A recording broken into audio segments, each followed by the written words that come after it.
In this video we're going to take a look at what's called macros, and macros are used to generate and run code with varying arguments. So the macro facility is a tool for extending and customizing SAS. Macros are very, very powerful tools. So what we need to do before we actually play on SAS is understand this process here. And this is what happens whenever we input code into SAS. The code is first sent to the input stack, and then it's sent to the word scanner. And what the word scanner does is look over all the code and tries to identify so-called tokens. So far we haven't had any tokens in our code, so far it's just gone straight from the word scanner to the data step compiler, and it's carried on. But if the word scanner does find some tokens, and some examples of tokens, the main ones are the percentage sign or the ampersand sign, and we'll see those in the code we'll run in the rest of this video.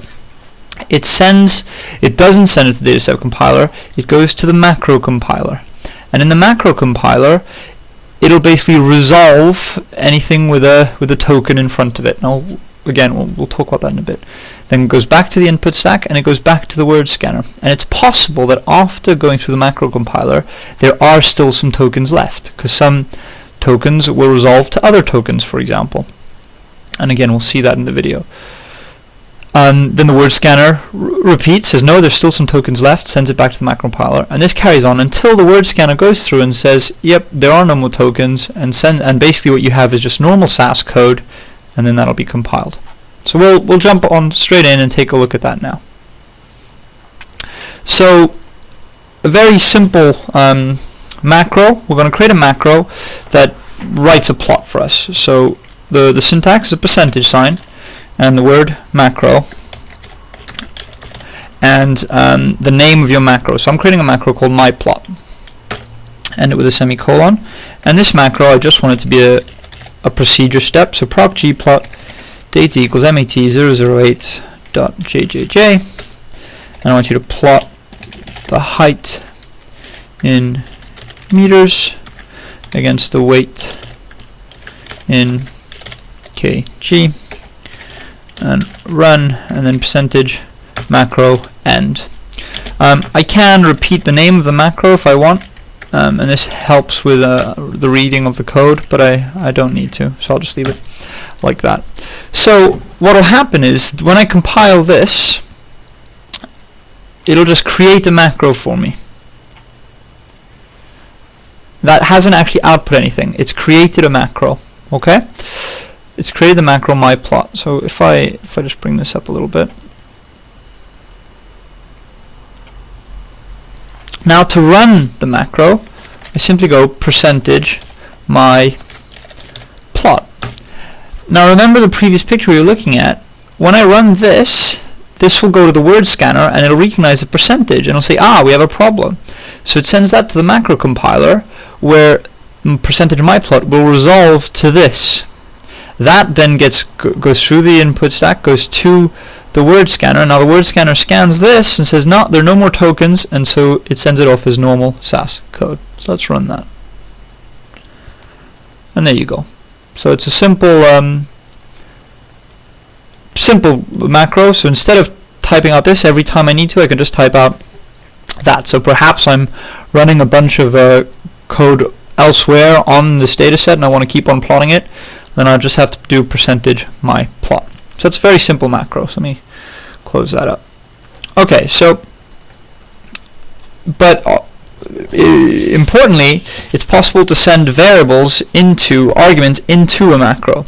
So if we look at this data set, the JJJ data set, which if you've been watching all these videos you're familiar with now, there's a variable called savings in pounds. So I'm going to assume that I want to calculate everyone's savings in pounds after a shopping trip of a particular amount of money. So let me just close that down, and I'll create a new macro. So I'm going to call this percentage, and the name of my macro is going to be shopping, and here I can put in a variable. So I'm going to put in a variable called spend. And so I want to create a new data set. Let me just put a space here.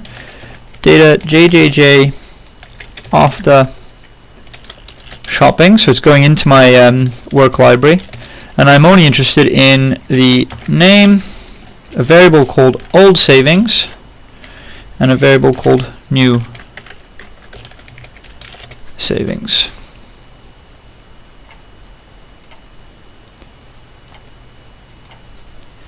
Semicolon. So I'm going to set mat008.jjj, and now I create the variable old savings, which is just savings in pounds, and I create a variable new savings, which is just savings in pounds minus ampersand spend.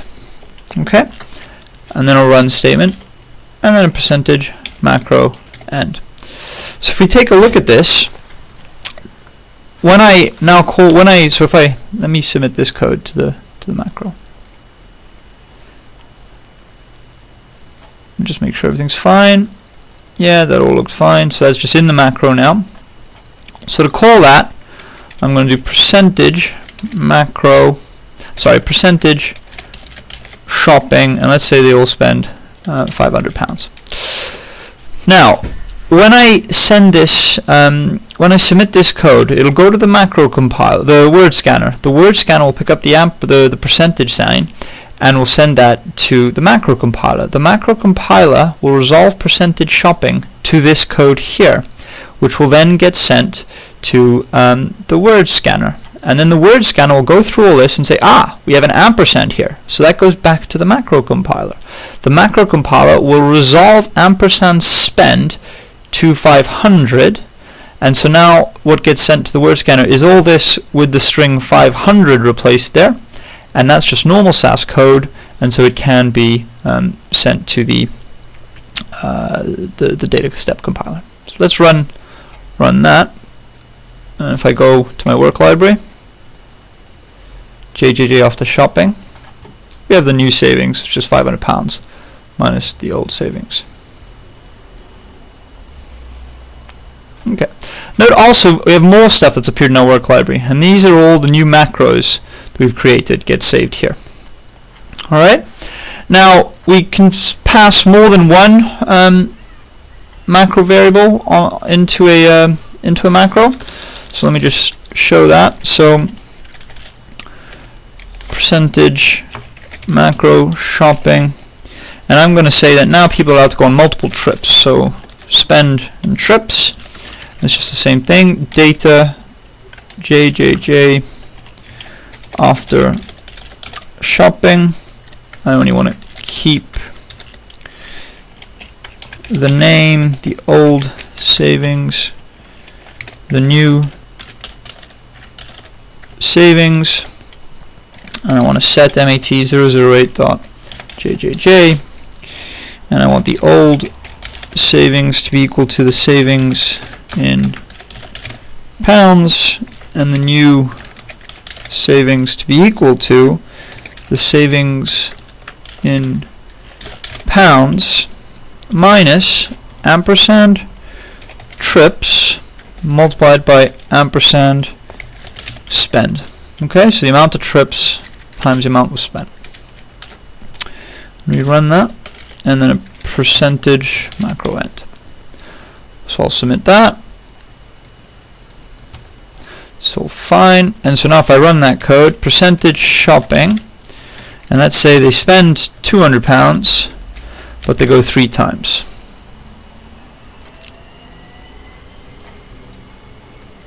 If we run that, JJJ, we should have £600 of deficit there. Right, so one final thing we need to look at is that we can call these macros.